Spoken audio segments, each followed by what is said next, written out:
Turbo and 2K show. What is up, ladies and gentlemen? Yes, it is that time of the week again. It is podcast time. And you might notice I am rolling solo tonight. 2Ks did happen to have a little, he's been not feeling good all weekend. So T's and P's to him. Hopefully he has a speedy recovery. Let me see if I can get this camera here in focus. There we go. That's a little better. Now you can see me. But yes, like the title of the video says, does Notre Dame suck? Is this just a waste of a season already? Sure as hell looks like it. Well, we're going to break that. I'm going to break that down, as well as we're going to go over some NFL stuff. We're going to break into some news. And for all of you over on YouTube, our Facebook group and our Twitter, welcome. Hope everyone's having a great Sunday. And for those of you over in TikTok land, hope everyone's having a fantastic day over there. And I would be sorely mistaken if I forgot our audio listeners, wherever you consume your podcast content. Turbo and 2K show, look us up, hit the follow button. It means a lot. And for all the views that we get on all of our other, or all of our social media combined, I have to admit the old school podcast listeners are still the OGs. Way outnumber the video viewers. So if you're one of the OGs, thank you from the bottom of my heart. Thank you. But yeah, 2K crew, let's jump right into this. That's not the right one. Nope, hold on. Yeah, that is the right one. My setup is trying to use my iPhone as a camera. I really don't want it to. So here we are. Let's talk about some news, ladies and gentlemen. Let's see here. Top of the heap here. Dak gets paid. This was moments. I shouldn't say moments. It was hours before the game. He is now the highest paid quarterback in NFL history again. And one thing I really wanted to touch on here with this is this really a good idea? I mean, in one of the chat groups that I'm in, 2Ks is in it as well, and obviously he's a huge Cowboys fan, and someone just was like, "Are you happy with this? Like, as a Cowboys fan, are you happy that Dak is returning? He's going to finish his career as a Cowboy. So, if you're a Cowboys fan, is that good? I know from an outsider looking in, I think it's kind of I'm going to draw the comparison between Dak and Daniel Jones. Yes, I completely understand that Dak is way better than Daniel Jones, both physically and everything else. But record-wise, I mean, has Dak won more regular season games? Sure. But as far as the playoffs are concerned, the Cowboys usually lay an egg. So it's one of those. Now, if it's working, that's one thing. You know, the whole adage, if it ain't broke, don't fix it. Well, this hasn't been fixed or not broken since the 80s, since the 90s, since, you know, Troy Aikman, Emmitt Smith, Michael Irvin, that whole team. This Cowboys team hasn't been legit since then. So you're going to make Dak the highest paid quarterback again. I have a feeling if you asked any Giants fan about the Daniel Jones sighting, yeah, the people are seeing him all over the place, signing, do they regret it? And again, as an outsider looking in, hell yes. Hell yes. You look at all of the quarterbacks that have had success, that have been drafted, that the Giants could have taken instead of paying Daniel Jones, gigantic. Now, I'm not saying that because when it comes to NFL quarterbacks, there's not a whole lot of movement as far as free agency. Yes, we see some later in their career go off and go to another team. But as far as, you know, kind of blockbuster deals, usually they're re-signing with the team that drafted them, you know, kind of the team that they grew up with, quote unquote, playing for. And very rarely do we see these guys on the move. Now, we're watching one tonight. The Lions and Rams as they get underway, and I'll give you updates to the score as that goes on. But we've seen Matt Stafford get traded. Now, again, traded, already had his deal in place, so it's not like it was a new signing by any means. So I guess this is just Jerry doing Jerry. I guess. Now, the question, excuse me. The question I have moving forward is, are they gonna be able to pay Micah? I mean, that's the next big guy. I mean, you signed everybody. You signed CD Lamb. You signed Dak. Now it's time to pay the defense. And is there enough money to go around? That's honestly the biggest conversation piece, I think, moving forward. But yeah, that was kind of the biggest news here. Let's see here. Some more NFL news. Tyreek Hill got arrested on his way, or not arrested, but pulled over for a minor traffic incident. Ended up on his belly, getting handcuffed. Have no idea what actually happened. However, he goes off, has an 80-yard touchdown reception in a big win with the Dolphins. And after the game, or during the game, did a touchdown celebration where it looks like Jalen Waddle is handcuffing him as the celebration. I absolutely love it. And over on his Twitter, at Cheetah, says, love this shit, with a peace sign. So what that actually entailed, why was he pulled over? And when the reports came out, it's like a minor traffic violation. And this is what's partaking. I'm not really buying that. Not really buying that. That's something I have to keep an eye on here. Let's see here. As we're talking about the Lions here, kicking off Sunday Night Football. Now, remember, last year, I believe it was last year or the year previous, the Lions did not have any primetime games. They had Thanksgiving, but they didn't have any primetime games aside from that. Well, they're kicking off the season against the Rams again, which they ended the Rams season last year in the playoffs. It's reported that Matt Stafford's wife and kids will not be making the trip, so no one can make fun of Matt Stafford's kids, which if you're making fun of someone's kids, that's on you. That's on you. But I do have kind of a cool little tweet here. This is from Evan Fox from the Pat McAfee show. It says Super Bowl champs confirmed.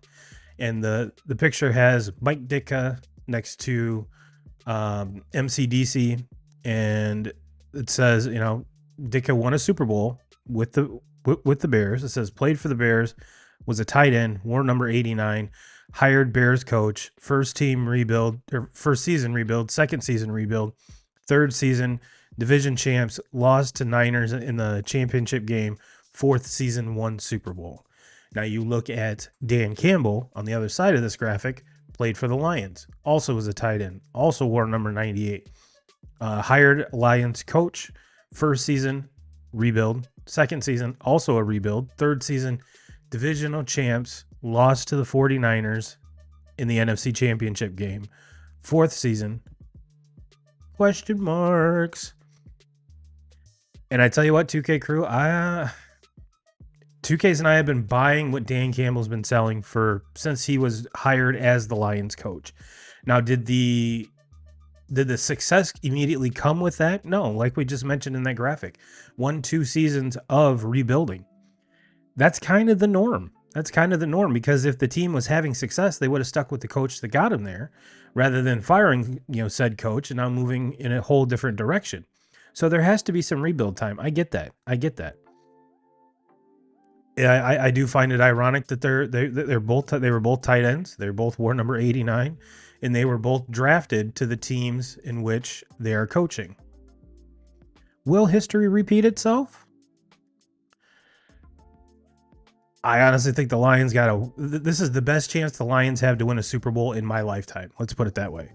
And I was born in 80.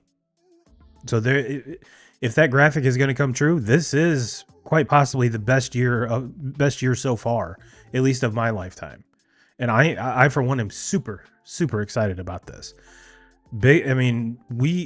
living here in Michigan, we saw the effect that the Lions had on that Detroit community.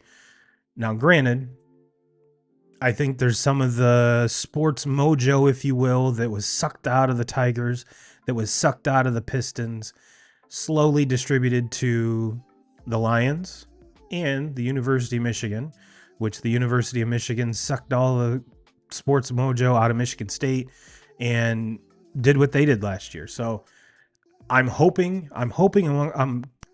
crossing my fingers and hoping that this Lions team doesn't have a letdown, like another team we're going to talk about here in a little bit, but actually goes out. They've all the holes that they had last year, those have been addressed. Now, will they work out? Who knows? That's what the season's for. But again, especially since the Packers lost over in Brazil, the Packers lost, and they're going to be without Jordan Love for like 3 or 4 weeks. So this is a chance for the Lions to kind of take this division by the horns, if you will, and establish dominance early. However, one thing to keep in mind once we get to the NFL segment is Sam Darnold doesn't suck. At least he didn't today. We've seen glimpses of this type of Sam Darnold before. Has he had the accompanying roster that he has there in Minnesota? No, I don't think so. You could say that he did in San Francisco, but we've seen what's happened there. So, this Lions team has exactly what it takes to, again, repeat as divisional champions, as well as make a deep run into the playoffs. I'm super excited, even as a Bears fan, to kind of see where that goes. We'll address what I just said here in a little bit. So kind of bookmark that, throw it in the memory bank. We'll get to that. Well, Turbo, what other news do we have? Now, if you watch Thursday night's game, we saw the defending champions, the Chiefs, win convincingly over the Ravens. Now, all conversation about the refs being, the 13th member or the 12th member of that Kansas City squad, don't want to hear that. But what I am kind of emphasizing is the fact that how good Xavier Worthy is. 2 touchdowns in his first NFL game. This is a tweet from Matt Miller at NFL Draft Scout. The Bills traded draft picks that gave the Chiefs both Patrick Mahomes, obviously not this draft, but Patrick Mahomes and Xavier Worthy. That'll hurt. Yeah.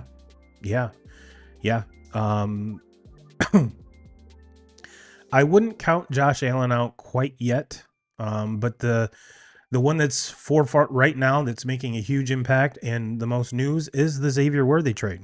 We were all talking about this on draft night. Excuse me. We were talking about it on draft night. This team has owned you in the playoffs, and now all of a sudden you're trading with them during the draft so that they can acquire a pick that might be able to help you out as well. I'm not really buying that. If I was the Bills, I am not trading with the Chiefs. Literally, everyone in the NFL should not trade with the Chiefs ever. Because look at what they do with their draft picks. Very rarely do they miss on a draft pick. There was much scrutiny around them taking Patrick Mahomes, and I think that's kind of worked out, don't you think? And a lot of other things that have draft picks that they've chosen came with a little scrutiny, and we've seen it pay off. We've seen it paying off big time. They're going for their 3rd straight Super Bowl, and they started off the defense brilliantly. The only thing that Travis Kelce really wasn't the focal point of this offense, and rightfully so with the additions of Xavier Worthy. Rashee Rice is still there for now, I guess. We'll see what happens there. But they didn't even have Hollywood Brown yet. Hollywood Brown was inactive. He got hurt a couple weeks ago. So this offense is going to be very, very scary. And it's going to be interesting to see. And I don't think it's going to be an issue moving forward. But I just do want to plant this flag real early. Is Travis Kelce going to be happy or kind of pissed that he's not the focal point of that offense, where he doesn't have to be that guy. Like I said, I don't think it's going to be an issue, but it's something, kind of bookmark it and let's throw that in the memory bank as well. Let's see here. We did that one. Let's talk about a guy on Twitter, a Florida State guy. This is a tweet from Barstool Sports. I actually screenshotted the actual tweet that this guy made while watching the Florida State game. Florida State USC, I believe it was. But this is, like I said, from Barstool Sports. A Florida State fan has vowed to eat dog shit out of a red Solo cup with a spoon, which they forgot that part, if they lose to Boston College this week, which they did. Really wish this game would have taken place on Saturday to kind of make up and kind of take some of the upset voodoo away from Notre Dame Stadium, which we'll get into. But yeah, so the reason I wanted to bring this up is this guy has gone AWOL. Deleted his Twitter account before the game was over. The internet being the internet that it is, people found his Instagram. So the next day he deleted his Instagram. Internet being the internet that it is, people found his Facebook. He deleted his Facebook. So now he's completely off the grid. And there's people calling that they really want to see this now. I'm not one of them, but a bet is a bet, I guess. And which, as a guy, you know that the last thing you want to do is welch on a bet. But in this case, would you really want to be known as the guy who welched on that, or the guy that eats dog shit out of a red Solo cup with a spoon? Call me a welcher because I'm not eating dog shit. I wouldn't even have made that statement, bet, whatever you want to call it. So let's see here. Let's do this one now. Nebraska just tore apart USC. I mean, it was bad.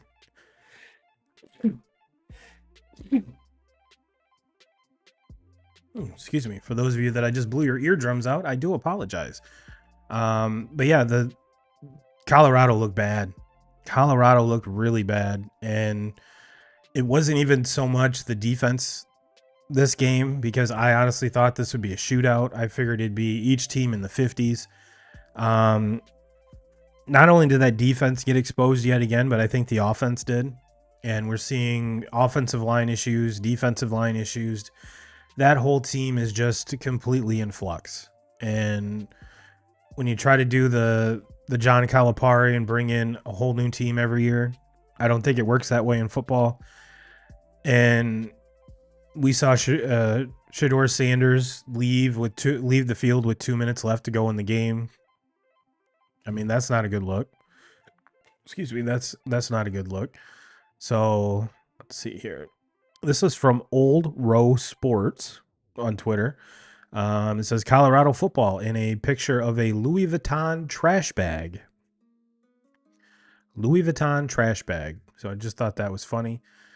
But yeah, let's I've kind of been him-hawing around this. Let's jump into the topic at hand. What, the thumbnail was about over here on TikTok, what the title of this is about. Does Notre Dame stink? Now let me preface this. I've been a Notre Dame fan my entire life. I have been, lived through the ups. I was alive the last time I was watching the national title game when they won their last national championship. We've been through some horrible, shitty coaches. We've had some good coaches. It seems like we just always can't get there. Now, I also want to say that I am not a fair weather fan. I'm not one to be an overreactionary fan, but this needs to be said. It needs to be said, and I wish 2Ks was here. But I'm going to be hand up accountable on this one. Watching that game was painful. Watching that game was absolutely painful. When Brian Kelly was here, brought great things to Notre Dame, brought great wins, a handful of them, but you could always count on the biggest game on the schedule, he wouldn't win. Now we have Marcus Freeman, which I truly, truly, truly enjoy as a person.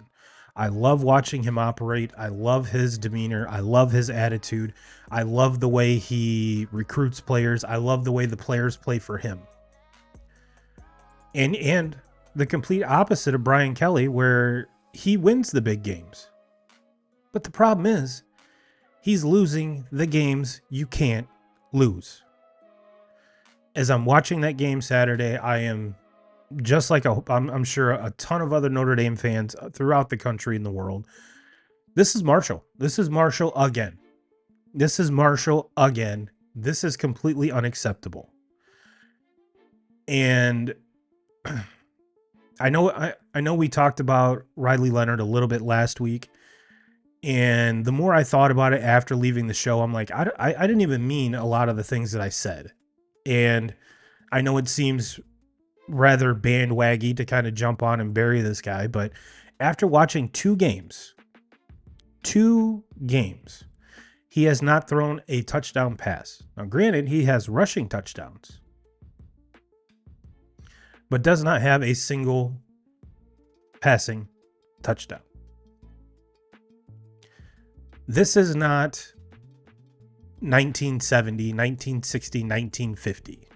Joe Montana threw touchdown passes.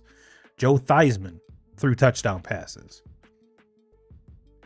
There's been a lot of really, not going to say really bad, but bad quarterbacks come through Notre Dame that have thrown touchdown passes. Now, granted, season is not over, but Riley Leonard is not the answer. Now, is this loss completely on him? No, not at all. That offense looks terrible. And you might be saying, well, Turbo, what about the defense? The defense is supposed to be top 10, top 5 in the country, this and that. When you are on the field that long, you're going to get tired.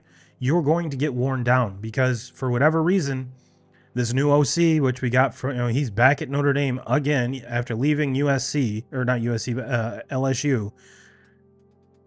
What's the deal? What's the deal? The whole offseason, we've bombarded on social media saying, look how good these wide receivers are. I understand the offensive line is very young. The guy with the most experience went down, prior to game, prior to week 1, tore his bicep or his shoulder or some shit, and which was the left tackle. Now, the one really bright spot of that offense is Love. Love is an amazing running back. We actually have a couple. Running back for the Irish has not been the issue. Normally, quarterback play is not the issue. Normally, offensive line is not the issue. Usually, here in at least the most recent future or past has been the lack of wide receivers. We not only did we pay Riley Leonard a lot of money to come play football at Notre Dame, but we also brought in a receiver too, who is the top transfer in the country. And just some of things have got to change. Things have got to change.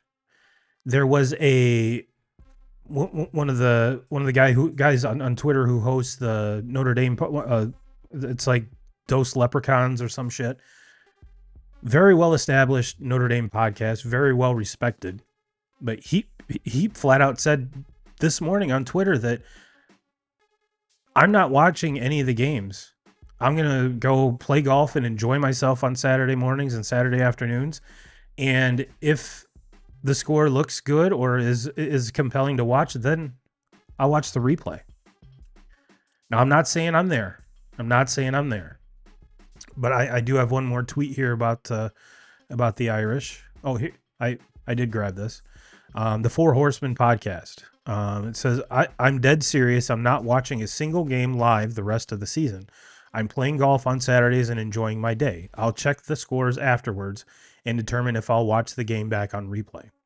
Like I said, not quite there yet, but this one here is from Malik Zaire, who was a quarterback at Notre Dame. He says, Notre Dame must rank last place in toughest places to play in college football. We give no intimidation factor to teams, just all the motivation they need to play amazing versus us. LOL. Well, Malik, you're not that far off. You're not that far off. at least the past five, let's say the last 5 years. Okay. I'll give you that. I'll give you that. You look at the teams that have no business being in a game with Notre Dame. We were 26.5-point favorites yesterday. And I knew after quarter one, she gone. That spread is not going to hit unless you took the Northern Illinois side. Something has got to change. Now, moving forward, I mean, and believe me when I say this, I'm not the type to overreact like this. But watching Riley Leonard, first of all, he looks like he's 12, but he kind of plays like that. And I appreciate the fact that he can run the ball efficiently. I appreciate his toughness. He got beat to shit yesterday. But the passing's not there. The passing's not there. Whether it's in this whole offseason, we've been seeing how great CJ Carr looks, how great the program is going to look for moving forward. I, for one, was very excited that we're done, fingers crossed, with this whole getting a quarterback from the transfer portal to replace said dude that was here last year. I want the same starter for 3 years. And if CJ Carr is that guy, I'm ready to live out some of the bumps and bruises with a young kid like that rather than watch basically I'm not going to say the same version of Sam Hartman, but it's pretty damn close. I think Riley Leonard is actually worse than Sam Hartman. At least Hartman could get the ball down the field accurately. At least Hartman, it just had more of that it factor. And I'm not sure where, you look at the kid, if you watched any of that, what the hell am I thinking of? The behind the scenes thing over on Peacock, the first 2 episodes are live, and the documentary, he looks like an awesome kid. He looks like a great leader, has all of the qualities you would want of a starting quarterback, but dude cannot, he just can't do it. He just can't do it. So I'm not sure if it's him, the offensive coordinator. I'm not sure what has to happen, but something has got to change. And we're watching, my wife and I watched both the Michigan and the Notre Dame game yesterday. And of course she was down in the dumps because Texas beat that ass. And she goes, well, at least you didn't lose, by as much as we did to Texas. No, I would much rather that happen. I would much rather that happen. I would much rather get beat badly. And maybe I'm completely in left field here. Maybe I would much rather be beaten badly by a better team than beaten. If you watched any of that game, I'm surprised Notre Dame scored at all. That Northern Illinois defense came to play. That whole team came to play. And normally after a loss like that, I'm extremely mad, extremely pissed. Don't talk to me. But that Northern Illinois coach I like. I really do. I dig that dude a lot. So you got paid $1.4 million to come to Notre Dame Stadium and supposedly get your ass whipped. And you not only took that check, but you took the dub too. So kudos to you. Can't be mad at you. You had your boys ready to go, and our boys were not.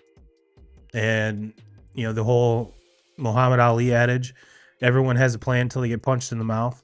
Well, Notre Dame didn't get punched in the mouth once. They got punched in the mouth many, many times. Now, I will give credit where credit is due. They proceeded to get back up, where a lot of teams wouldn't. They picked themselves up, still found them. The defense was making turnovers, getting stops, especially in the second half, but just couldn't make the stops at the end of the game to actually bring it home. And like I said, I'm not as far gone as the Four Horsemen gentleman, but or person. I shouldn't assume it's a guy. That's on me. But it's going to be a long road to hoe to actually make the playoffs. And if we're going to play like this, do we even want to make the playoffs? Do we want to be embarrassed on national television We talked about it last week. How cool this is now that if you don't get a bye for the playoffs, you get a home playoff game. Never done before in college football history. I think that'd be super cool for any college program. But would it be worth it? Would it be worth it to have the number 12 team come into Notre Dame and hand you your ass? I don't know. Most of me is like, yes, it'd be awesome because we would get one of those playoff games. But if you're just going to be run out and made a laughing stock, I don't know if it's worth it. I really don't. So it was not a happy, jovial Saturday at the Turbo household by any means. By any means. But so that's my Notre Dame. I had to get it off my chest. I've had so many people text me, obviously, and what's weird when it comes to this is I don't talk shit about Michigan. I was on the Michigan bandwagon. I wanted them to do well last year. And every time Notre Dame loses, my phone gets blown up. Your team sucks. You suck. It comes with the territory. I get it. But I'm just saying it's not really necessary. When Michigan loses, do I text you guys? No, I don't. Nope, I don't. Which is why I'm. When it comes to the Michigan loss, I mean, we kind of talked about it last week. 2Ks was very high on this. He thought the game would be closer. I was thinking 34-14, right in that range. I wasn't off by much. And that Texas team has a bunch of dogs on it. That is a fun team to watch. That is a fun team to watch. And they're going to be that fun for quite a long time. Because yours is done this year, supposedly. But you're going to have many years of Arch Manning right behind him. So, Sark's done good. Say here. This is from B82 over on YouTube. I was at the Notre Dame game, still hadn't gotten over it. Yeah, I mean, I think what would be worse than actually watching it on TV is watching it unfold without a beer in your hand in that stadium. Yeah, I mean, I got you. I'm right there with you.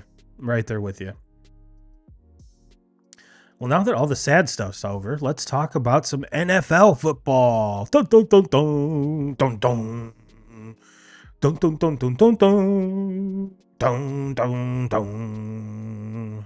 All right, we need Chris Berman now, and you're just stuck with me. Sorry about it. Well, yeah, let's go over some scores here, kind of give you some of my reactions as we wind this episode down. Let's see here. First one on the docket here on ESPN on their scores tab. Cowboys over the Browns 33-17. Dak went for 179 and one touchdown. This was I watched the vast majority of this, and that Cowboys defense was demoralizing that Browns offense from snap one. Micah Parsons is a dude. Like I said, is he going to get paid now? Now, Jerry will tell you he's the best damn GM this sport's ever seen. Well, Jerry, you got 2 of the 3 done. Still got that third one. And I would argue till my face is blue that Micah Parsons is the most important person on that team. I think I would have signed him first. But once we saw CeeDee Lamb get extended, we knew Dak was going to be there. It was just a matter of time. But yeah, that was a bad game for the Browns, especially that Browns offensive line. Like I said, Micah was he was in the backfield more than he was anywhere else on that field. And he's going to be nasty. Up next, Bucks over the Commanders. Dun, dun, dun, dun, dun, dun, dun. Let's check a box score here to see how good Jaden Daniels looked. Not good at all. 17 to 24, 184 yards, no touchdowns, no picks. He did have 16 carries for 88 yards, so that's a bonus. Brian Robinson Jr. gets his first NFL touchdown, or rushing touchdown, I should say. Baker Mayfield, the story in this one, 24-30, 289 yards, 4 passing touchdowns, no interceptions. Chris Godwin led the way with 83 yards and a touchdown. Mike Evans had 61 receiving yards and 2 touchdowns. So they basically picked up where they left off last year.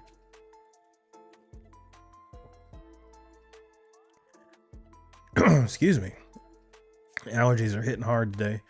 But yeah, this is a Baker Mayfield show and kind of a welcome to the NFL moment for Jaden Daniels. I believe if you were to talk to that Washington coaching staff, they probably would not have wanted him to run or carry the ball 16 times for 88 yards. That was a bonus, but in the long term, especially as kind of, I'm saying dainty in normal standards, not NFL, or dainty in NFL standards, not normal people standards. But Jaden is very slender, if you want to put it that way. How is he going to hold up toting the rock 16 times a game? If I'm a betting man, which I am, not too long. Because, I mean, we saw Anthony Richardson go down after 4 games with a shoulder, kept him out the rest of the season. Which we'll get to AR here in just a few minutes, I'm sure. But yeah, that was kind of where we thought that would be. We got the Rams up 3-0 on the Lions. As we are in the 3 minutes to go in the first quarter. So still very, very early in that game. That's not what I want. That's not what I want either.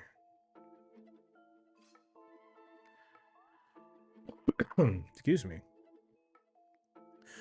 We got, what the fuck? I don't want to be a one of 100 users selected. I just want to look at my scores here. All right, where were we? Steelers at Falcons. Steelers come away with a big dub. What the hell is going on? Please hold. Steelers come away with a big dub. We saw Justin Fields kind of right things here for the Steelers. 17 of 23, 156 yards. Big key here, no interceptions.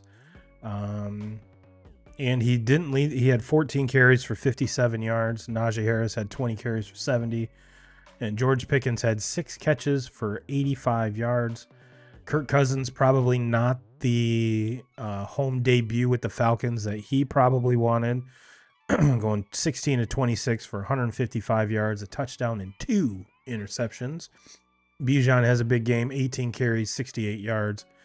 Hopefully that's a guy that they keep bringing into the offense, because we saw him kind of be non-existent last year. And he was a very sought-after person, not only in fantasy football, but with that draft.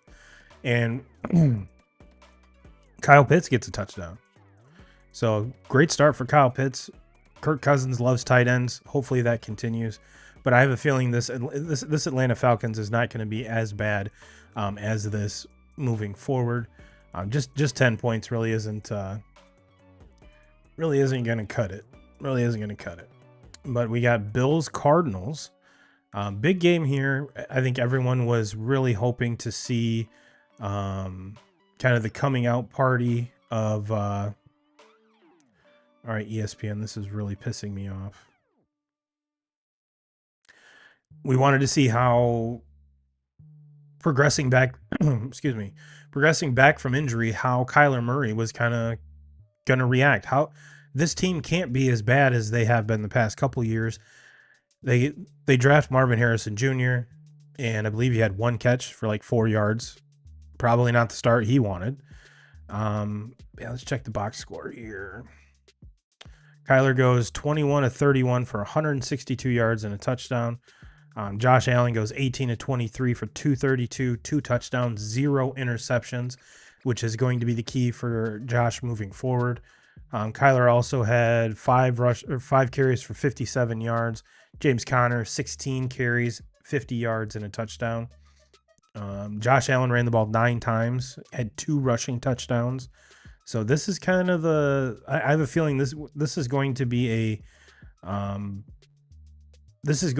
recipe for success for this team. Keon Coleman, again, the guy that Buffalo drafted after trading picks with the Kansas City Chiefs, so they could get Xavier Worthy. They get Keon Coleman. He has 4 catches for 51 yards. It's kind of hard to top what Xavier Worthy did with two touchdowns, but there is a player we'll get to that had a massive week. Let's try doing this. Will this work? All right. The Bears get a big win. Sloppy win. Horrible win. This game was in Chicago, mind you. Was in Chicago. But last I checked, it wasn't a blizzard. Wasn't even raining. And as we get to this box score, it's going to look atrocious. Atrocious. For Tennessee, Will Levis, 19-32, 127 yards passing, 1 touchdown, 2 picks. And number 1 overall pick, Caleb Williams, 14 for 29 for 93 yards. Granted, no picks, no touchdowns.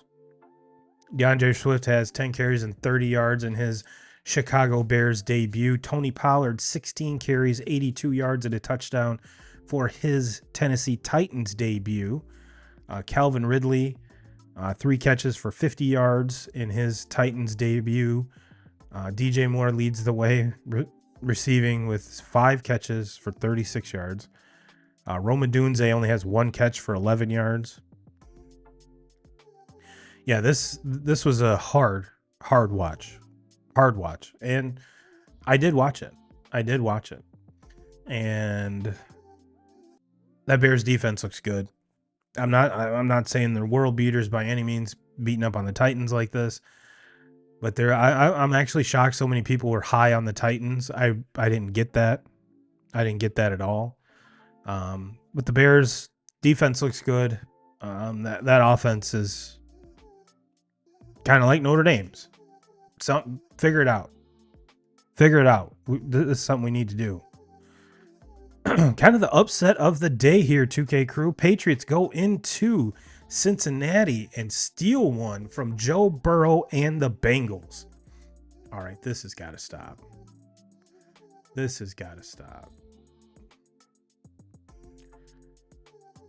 Jacoby Brissett. Fucking. All right.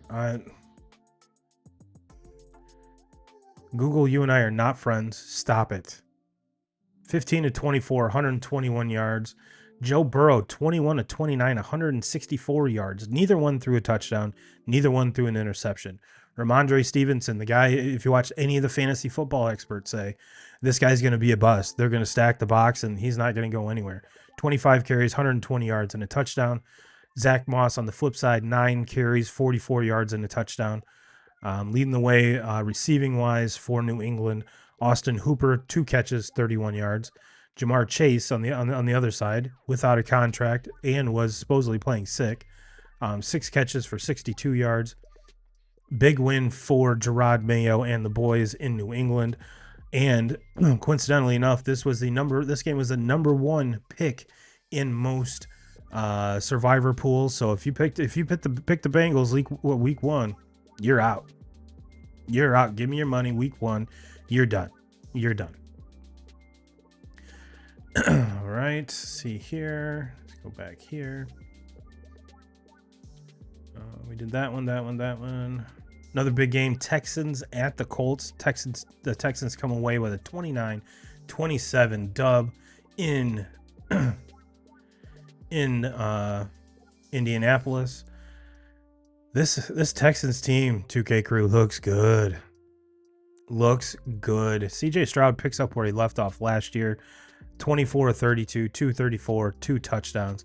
Anthony Richardson in his comeback tour from last year, 9 of 19, 222 yards, 2 touchdowns, and a pick. Also had 6 carries for 56 yards to lead the way and a touchdown there. Joe Mixon, 30 carries, 159 yards, and a touchdown. So if your fantasy league gives you a point per touch for the running backs, you started Joe Mixon, you better win this week. You had better win this week. Nico Collins led the way with 6 catches for 117 yards. Alec Pierce for the Colts, 3 catches, 126 yards, and a touchdown. Big game to kind of start off the NFL over in Indianapolis. But yeah, 2K crew, this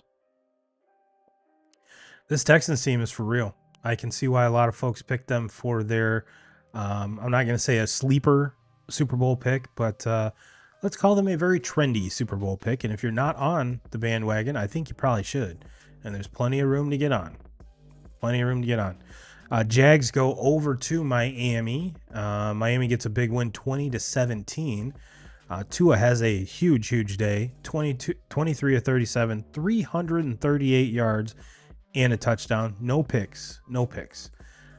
Trevor Lawrence has not the greatest day in the world, 12 of 21, 162 yards, and a touchdown. Tank Bigsby leads the way over there rushing wise. Him and ETN both had 12 carries. Bigsby had 73 yards. ETN had 44 and a touchdown. Jeff Wilson Jr., 5 carries, 26 yards. And Devon Achane, 10 carries, 24 yards, and a touchdown. Tyreek has 7 catches, 130 yards, and a tud. Gabe Davis in his Jag debut, 3 catches, 63 yards, no touchdowns. Brian Thomas Jr., 4 catches, 47 yards, and a touchdown. So this Jacksonville team intrigues me, 2K crew. Intrigues me. How are they not better? I just listed off all the players, key players. Trevor Lawrence got paid. Trevor Lawrence was one of the first guys out of this crew to get paid. It's kind of the one. It really hasn't done anything. So I need to see more from T-Law and that Jags team. Man, this one's tough. Saints 47, Panthers 10.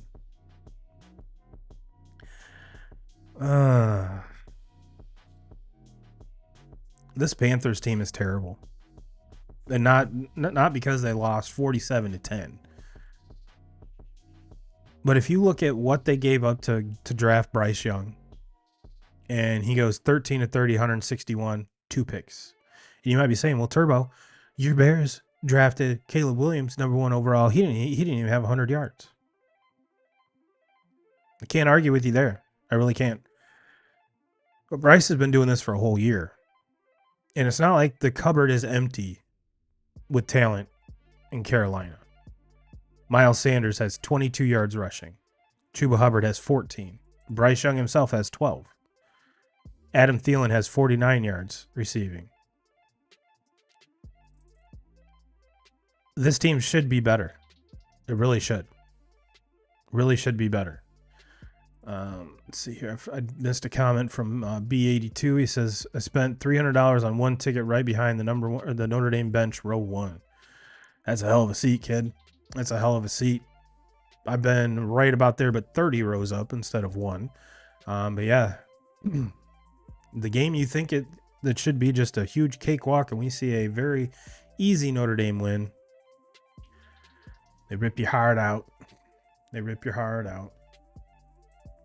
Yeah, it's pretty much. I really don't want to even go into a whole lot of Saints talks. I really don't think they're going to be relevant a lot this year. But we kind of hinted at it going into Sam Darnold goes 19 of 24, 208 yards, 2 touchdowns, does have a pick. Daniel Jones, 22 of 42, 186 yards, and 2 picks. Aaron Jones in his Minnesota debut, 14 carries, 94 yards, and a touchdown. Justin Jefferson does what he does, 4 catches, 59 yards, and a touchdown. It is very sad that J.J. McCarthy will not be playing for this team this year, because I'm not saying Sam Darnold played, balled out the whole game. But this is kind of the best version of Sam Darnold we've seen, and I'm kind of excited to see where this goes, because this is a really, really good football team. Now, there are some holes, obviously. Sam Darnold being one of them. I shouldn't say holes, question marks. Question marks. Sam Darnold being one of them. We've seen Sam Darnold be okay. We've seen Sam Darnold be complete hot garbage. Which one is it going to be? And I have a feeling we're going to see kind of those versions at the same time, from drive to drive or from week to week, because that's what we've seen historically from Sam Darnold. And hopefully they can keep this crew together. Jordan Addison goes down with, I believe it was an ankle injury. So T's and P's to him. Malik Neighbors in his New York Giants debut, 5 catches, 66 yards. Yeah, this Giants team's terrible. Giants team is terrible. Let's see what else we got here. Let's talk about Jim Harbaugh's debut. They get a big win against the Raiders. Gardner Minshew does Gardner Minshew things. 25 of 33, 257, a touchdown and a pick. Justin Herbert doesn't have really that eye-popping Justin Herbert day. 17 of 26, 144 and a touchdown. J.K. Dobbins in his Chargers debut. 10 carries, 135 yards and a touchdown. Zamir White has 13 carries, 44 yards. Jacoby Myers, 3 catches, 61. And Ladd McConkey. If you had Ladd McConkey scoring a touchdown on your bingo board today, you're probably winning. Or if you picked him for an anytime touchdown, you probably cashed that out. 5 catches, 39 yards, and a touchdown. These are, I have a feeling this is kind of the Harbaugh system that we're going to see moving forward. Ground and pound, win the trenches. Justin Herbert is a superstar. Don't let the line fool you here, folks. Don't let the line fool you. But this is kind of what you would expect from a Jim Harbaugh coach team.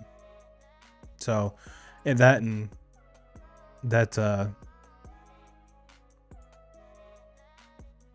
oh, there's Devontae Adams, 5 catches, 59 yards. I'm like, where's Devontae on this list? Oh, number 2, Turbo, duh. But yeah, this Raiders team's terrible as well. Terrible as well. Chargers get a big win against the Broncos, and I believe that's our last game. So let's jump into the box score here. Bo Nix in his Bronco debut, 26 of 42, 138 yards and 2 picks. If you're having your rookie quarterback in his NFL debut throw the ball 42 times, you're not really setting yourself up for a whole lot of success. Geno Smith goes 18 to 24, 171 yards, a touchdown and a pick. Kenneth Walker has a huge game, 20 carries, 103 yards and a tud. Bo Nix led the rushing attack with 5 carries and 35 yards and a rushing touchdown. Tyler Pop Lock and Drop It, 6 catches, 77 yards. Zach Charbonnet, a name that Michigan fans might remember, 2 catches, 29 yards, and caught the passing touchdown from Geno Smith. Josh Reynolds on the other side, 5 carries, 45 yards.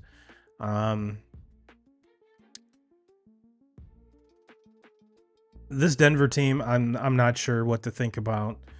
Everyone talks about how great of a coach Sean Payton is.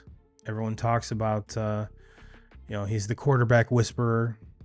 Well, it's kind of easy to get that quarterback whisperer moniker when you have Drew Brees as your quarterback for almost the tenure of your coaching career in New Orleans. So how much of I don't know. I don't know if he's a quarterback whisperer. Now, granted, Mr. Unlimited might not have been listening, might not even wanted to listen. So who knows? Who knows? We kind of talked about the Chiefs and Ravens. We talked a little bit about the Eagles, their big win over the Packers. T's and P's to Jordan Love. Hopefully he gets back sooner rather than later. But yeah, that's week 1 with a bow on it. I mean, we currently have the Rams-Lions going on as we speak. Lions are driving. It's still 3-0. Second quarter looks like it just got underway. 13:30 left in the second quarter. And Amon-Ra St. Brown doing what Amon-Ra St. Brown does. Be tough as nails, gritty, get the extra yard, be tough as hell. That's one of the reasons I love this team.